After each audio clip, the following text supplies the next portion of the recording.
Hello, Bobby Jones here from MeidasTouch and Valor Media Networks. It's been a very interesting 24 hours here in the United States.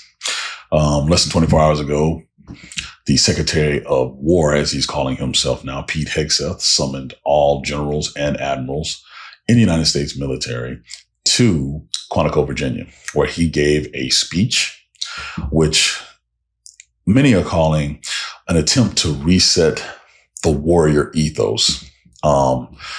And many also saying that the speech went over like a lead balloon. The tone had a very high school pep rally to it, but there was no music, there was no clapping, there was no yelling. It was pretty dang stoic. And then he was followed by President Trump, who gave a speech for over an hour that really was heavily political in front of a group of people who have been trained their entire adult lives to be apolitical.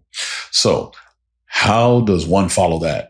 Well, the Washington Post dropped an article talking about that the Secretary of War is now going to use polygraphs and NDAs around the Office of Secretary of Defense and the Joint Staff to ensure there are no more leaks. Now, let me break down some of this.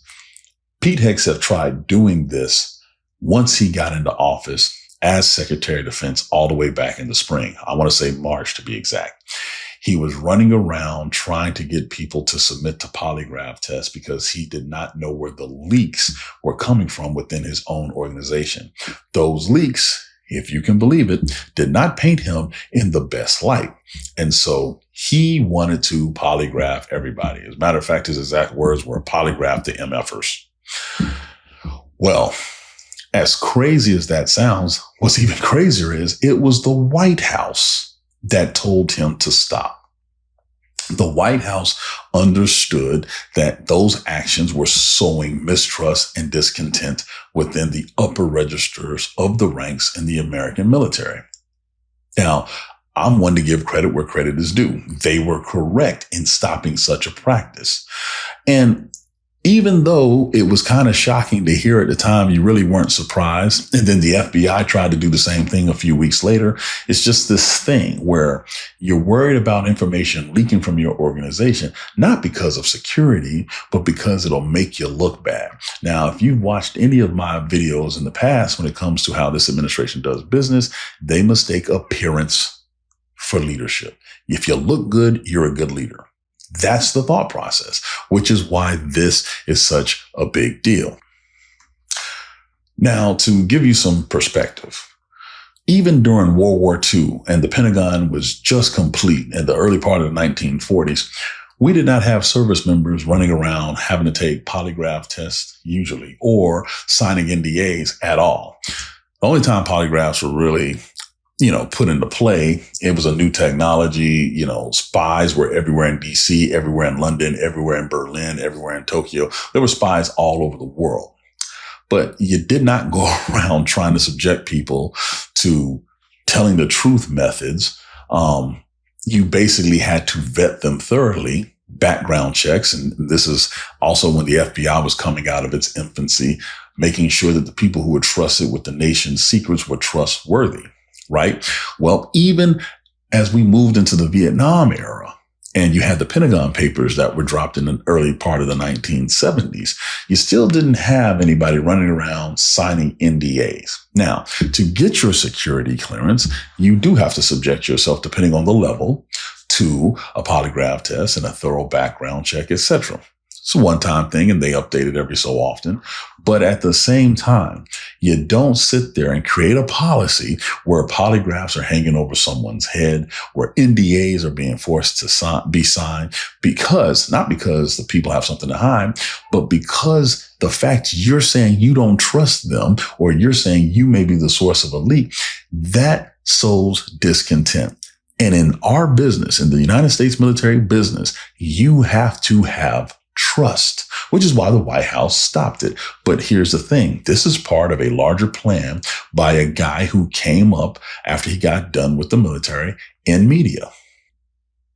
For those who don't know or may have forgotten, Pete Hegseth was at Fox News for a long time, first as a contributor, and then he migrated to be one of the primary weekend anchors on Fox and Friends. So he had to rely on journalists, even though he was not a classically trained journalist. And journalists have to rely on sources and methods to get their information.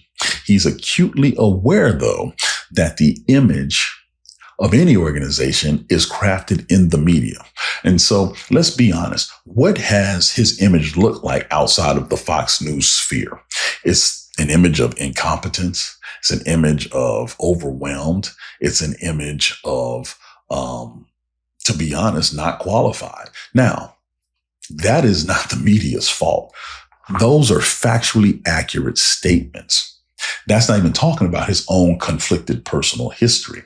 But even Hegseth understands the power of the media and what it projects. So before we got to this, where he's going after service members, here in the last 2 weeks, he has released a policy saying that journalists that cover the Pentagon are now subjected to NDAs, and any story that they write has to be vetted by the Pentagon's public relations arm.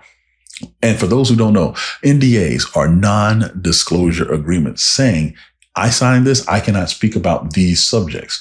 It is the exact opposite of what you want journalists to do, because journalists, which, by the way, are protected by the First Amendment of the United States Constitution, are supposed to put out information that is unbiased, that the public needs to be aware of. Well, the definition of what they should be made aware of has a different take with this current administration. And that's the problem. You see, the problem with the memos that have been reviewed by the Washington Post, mind you, is subjecting 5,000 people to polygraphs randomly, unexpectedly, without warning, and to be honest, without any legal representation with them. Now, I can hear the voices now. If you got nothing to hide, you shouldn't be worried. That is not the point. The point is they can grab someone who's completely innocent and they know the person's innocent to intimidate other people who may not know something, who may have done this, that, and the other. But now you have an environment where you are now watching your back at all times. And to be completely honest, they can make up anything and ask you and say that you're guilty of something. It's unheard of, especially with people who are dealing with sensitive equipment. The other piece that I think people are not really thinking through is combine the polygraph and the NDAs with the restrictions put on the media. What if there is a major scandal at the Pentagon? How will we ever find out? What if lives are lost because we don't know what happened? Because we don't know what is happening. And then let's say if something bad does happen, how are we going to get full transparency? How are we going to hold people accountable? One of the things that was interesting in Pete Hegseth's speech to the generals and admirals, he really didn't use the word accountability much. He used the words mistake, forgive, move past, no longer monitoring. He used those phrases where there's going to be less accountability. But he did not use that word accountable. And here's the crux of the issue. The media, the United States media, the American press is typically the organization that holds the United States military accountable for its actions, more so than any other organization. How many times does the media break a story and then Congress is prompted to go investigate? That's the order of it. So now if you control access and you control the voice that is coming out of said media, even though they are constitutionally protected, you now can avoid larger oversight by the president, Congress, anybody. And that is really the point of all of this. All of the actions that we are seeing within the administration, the Trump administration, is not just about onesie-twosies. It's a coordinated effort.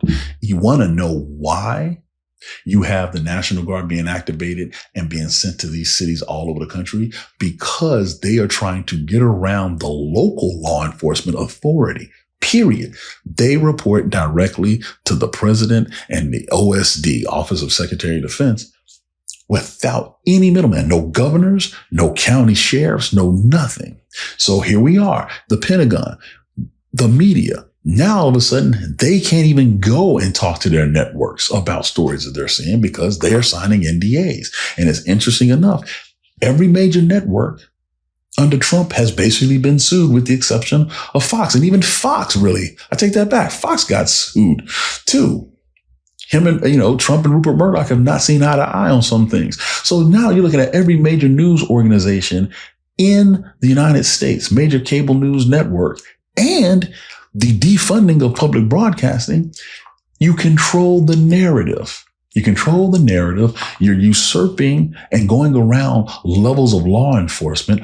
You're centralizing power in one man, one office, one organization, when the Constitution of the United States and everything about it was meant to push people and push things to local government and allow them some autonomy.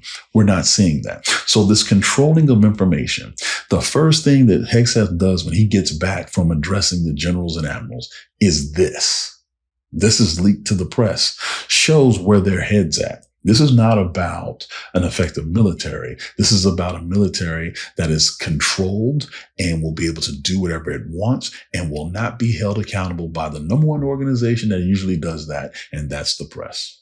Love this video? Support independent media and unlock exclusive content, ad-free videos, and custom emojis by becoming a paid member of our YouTube channel today. You can also gift memberships to others. Let's keep growing together.